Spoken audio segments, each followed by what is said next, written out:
वो सब कुछ है। मां के लिए वो सबसे सुंदर है। वो रोएगा, वो कोशिश करेगी, डरा के नहीं, धमका के नहीं, उसको उठाएगी,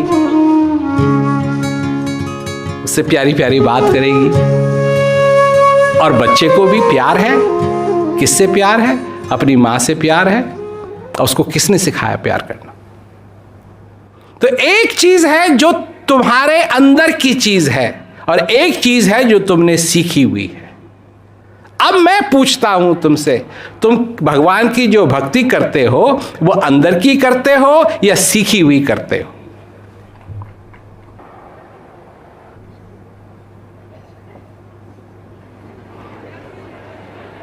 समझ में आ गई ना? दो चीजें। दो, जो प्यार करते हो तो तुम प्यार सीखा हुआ करते हो या हृदय का प्यार करते हो?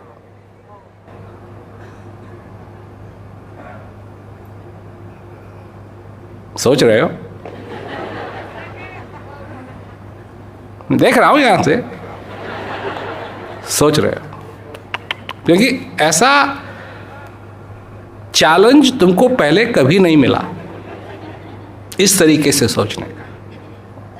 तो जब तक तुम अपने हृदय से भक्ति करना नहीं सीखोगे, जब तक तुम अपने हृदय से प्यार करना नहीं सीखोगे, जब तक तुम अपने हृदय से समझना नहीं सीखोगे, तब तक जीवन क्या है तुमको मालूम ही नहीं है। क्योंकि जो सिखा हुआ है वो सब अलग अलग है, सब अलग अलग। आज का समाज जो है वो कैसा समाज है? बिल्कुल अलग समाज है। भगवान कृष्ण के समय में, द्वापर में, बिल्कुल अलग समाज था। परंतु एक अच्छाई जो तुम्हारा हृदय समझता है, उसको समझने की कोशिश करो। उसका इस दुनिया से कुछ लेना देना नहीं। यहां तो और आएंगे, यहां तो और आएंगे, तुम्हारे बाद और आएंगे, तुम्हारे पहले और थे, तुम्हारे बाद और आएंगे, और वो अपनी समझ से सब कुछ चलाने की कोशिश करें। ये 1 साल की बात नहीं है, 2 साल की बात नहीं है, 3 साल की बात नहीं है, ये तो हजारों करोड़ों सालों तक चलता है। मन तू पार उतर कहाँ जय हो, मन तू पार उतर कहाँ जय हो। आगे पंथी पंथ न कोई, आगे पंथी पंथ न कोई, ऊंच मुकाम न पे हो, पार उतर कहाँ जय हो।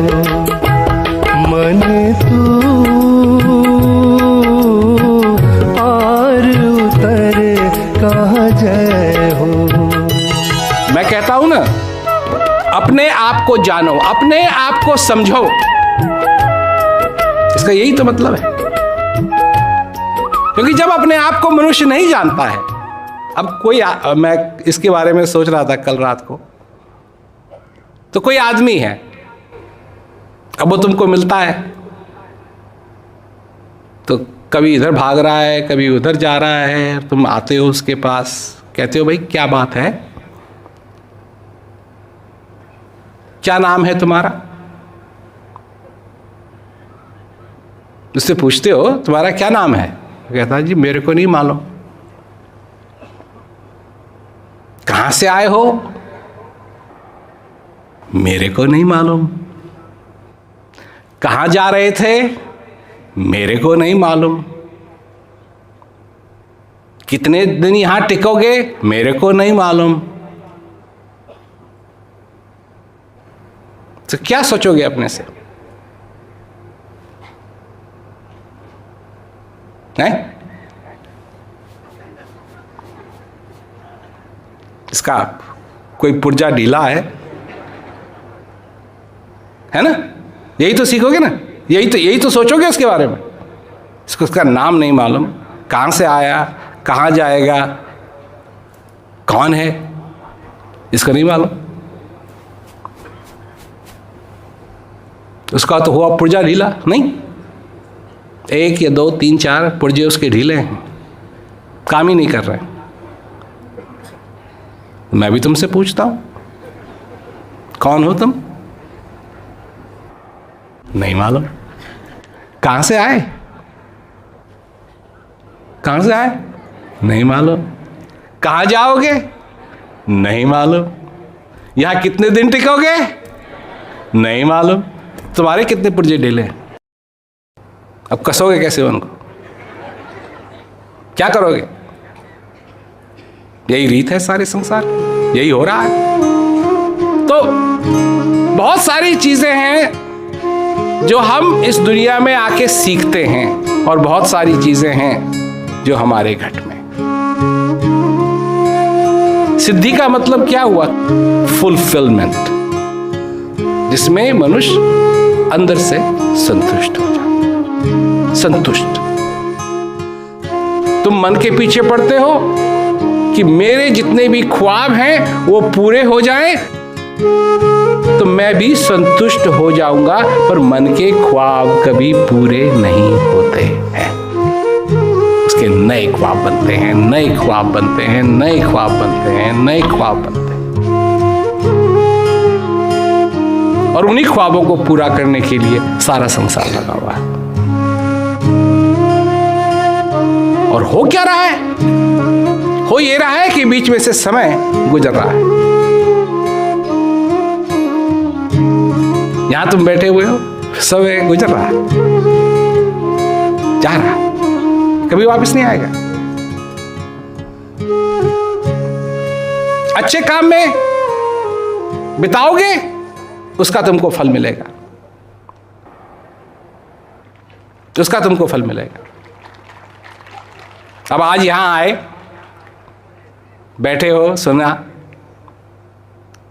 इसका तुमको फल मिलेगा। क्या फल मिलेगा? तुम्हारी मनोकामना पूरी होगी। यही तुमने सीखा अभी तक ना। वो वाला फल नहीं मिलेगा। वो फल मिलेगा कि तुम अपने जीवन के अंदर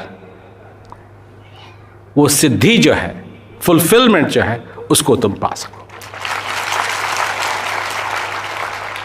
कैसे? कि अब सोचोगे, कम से कम अगर एक बार भी तुमने सोचा कि जिस चीज की मैं इच्छा कर रहा हूं वो मेरे हृदय से आ रही है या मेरे मन से आ रही है, बहुत है। तुम्हारा यहां आना बहुत है,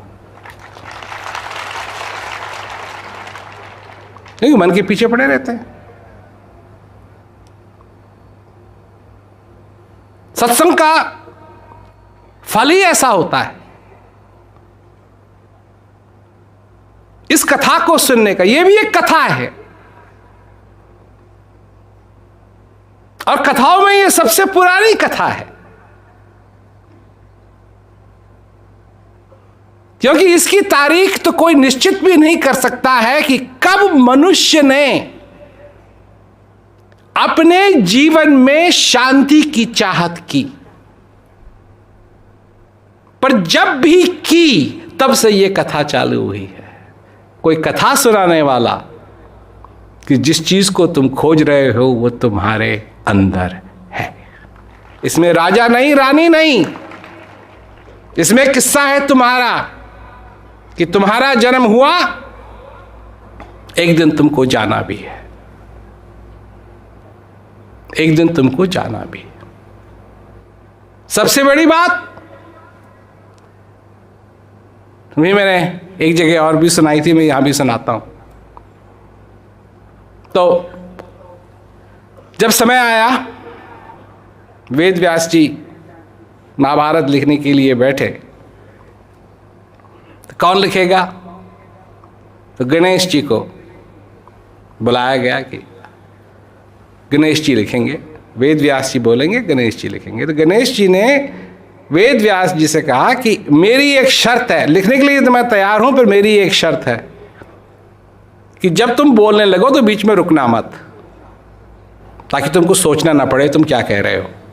जो कुछ भी निकले वो तुम्हारे हृदय से निकले। वेद व्यास जी ने कहा ठीक है, पर मेरी भी एक शर्त है। कहा क्या शर्त है? कहा वो मेरी ये शर्त है कि आप वही लिखें जो आपकी समझ में आया है। अगर मैं कुछ ऐसा बोल दूं, कोई किस्सा सुना दूं, कोई कहानी सुना दूं, कोई कुछ सुना दूं, कुछ बोल दूं जो आपकी समझ में नहीं आया, आप उसको लिखना मत। गणेश जी ने कहा ठीक है। अब पता नहीं कितनी बार ये कहानी सुनी होगी लोगों ने। जब मैंने ये सुना,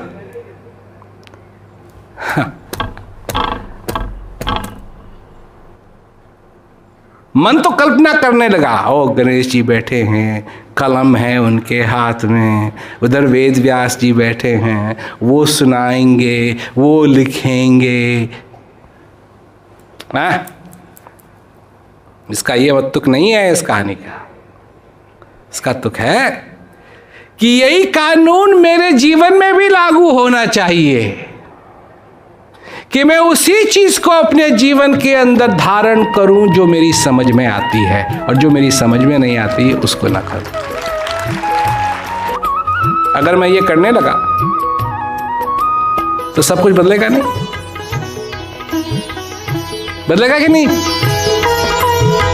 नहीं तहनीर नाव नहीं खेवट, नहीं तहनीर नाव नहीं खेवट, ना गुण खेचन हारा, ना गुण खेचन हारा।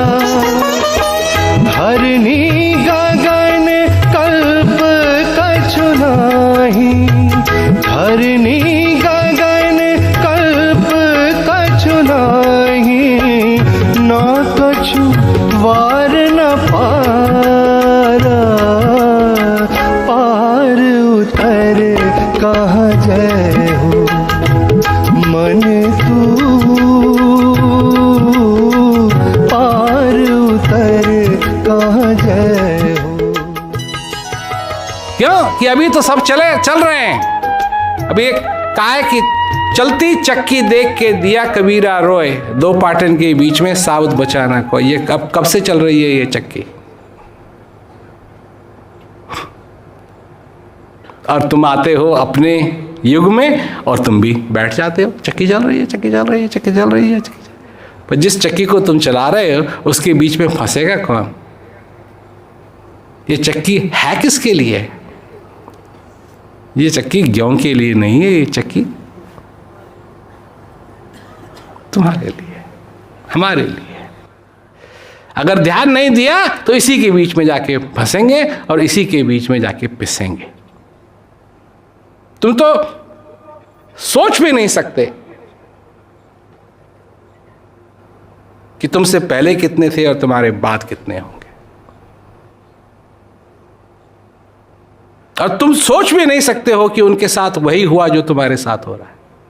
जो समस्याएं उनकी थी वो तुम्हारी हैं। सोचो, समझो, ये श्वास जो तुम्हारे अंदर आ रहा है, जा रहा है, इसकी असली में कीमत क्या है? इसके बिना तुम क्या हो? कुछ नहीं हो। तुम इसको सचमुच में ग्रहण करना जानते हो या नहीं? धारण करना जानते हो या नहीं? स्वीकार करना जानते हो या नहीं?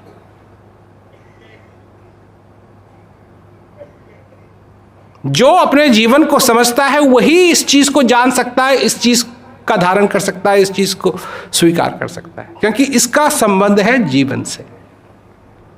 जीवन से, हृदय का संबंध है जीवन से, मन का संबंध है इस जीवन में क्या करना है उससे। अब तुम्हारे राज में, तुम्हारी जिंदगी के राज में किसका राज चल रहा है? हृदय का राज चल रहा है या मन का राज चल रहा है? जानते हो? बोलो बोलो। बड़ा धीमे धीमे मन।